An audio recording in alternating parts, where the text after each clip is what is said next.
Okay, so hello guys, good afternoon sa inyo ha. And once again, my name is Nino, your property investment consultant. Okay, so kanina video na ako bago na pangutana. Pangutana man good is that why is Davao continues to attract more investors? So gibuhat ako nina video specifically para ni sa atong mga brothers and sisters na mga OFW. So hello sa inyo ha. So actually, daghan mga factors o elements na atong i-consider nganong ang Davao karon mas daghan mga investors, no? So sugdan nako sa isa ka factor which is the infrastructure. Okay? So unsa man ang infrastructure? So just to simplify, ang infrastructure magud is a physical system na ginagamit sa isa ka syudad para to increase economy o mahimong mag-function properly o efficiently ang isa ka lugar. So, unsay mga halimbawa sa mga infrastructure? So, naa dira ang roads and highways, bridges, airports and seaports, railways, public transportation system, tapos natay water and power distribution, and also ang telecommunication of internet networks. So just think about infrastructure as a foundation of all businesses, tourism, real estate, o economic growth sa isa ka syudad. So in real estate, sa side naman sa real estate, unsay impact sa infrastructure? Number one, property value, no? Number two, rental demand, business activity, tapos naputay tourism, arrivals, and then accessibility o quality of life sa mga tao na nagpuyo sa isa ka city.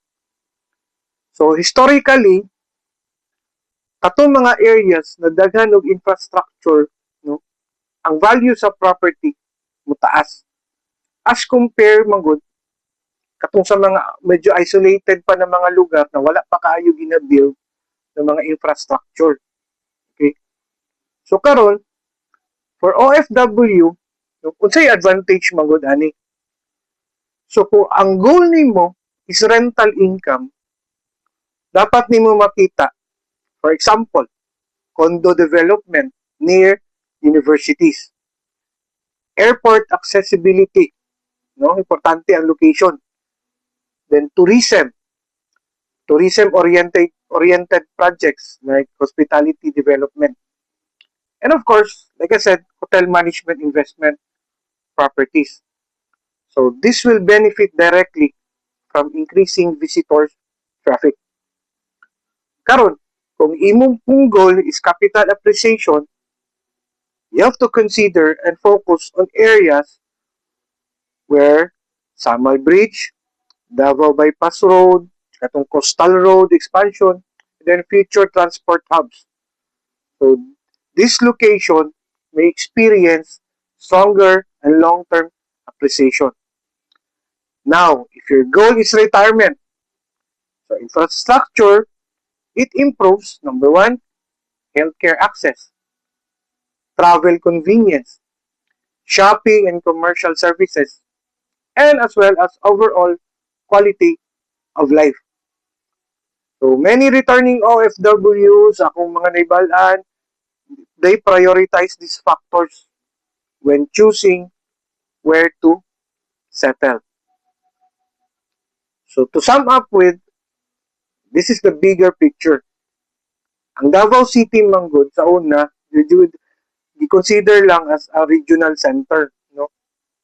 Pero karon nag-shift na siya into a larger tourism, logistics, education, and business location.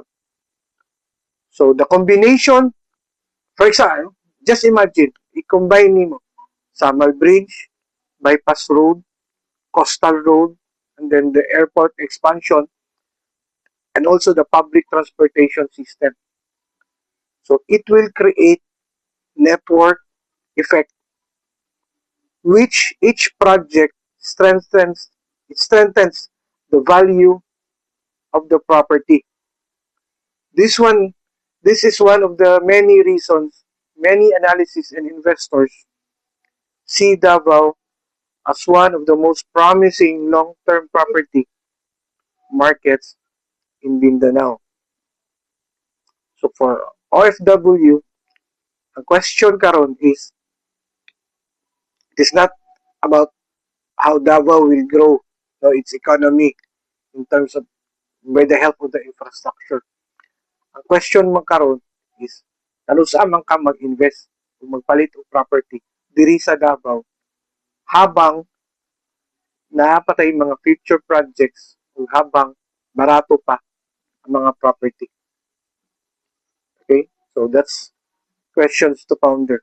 Okay? So see you my next video. So other element na po lang ako i-discuss sa inyo. Okay? So keep safe guys.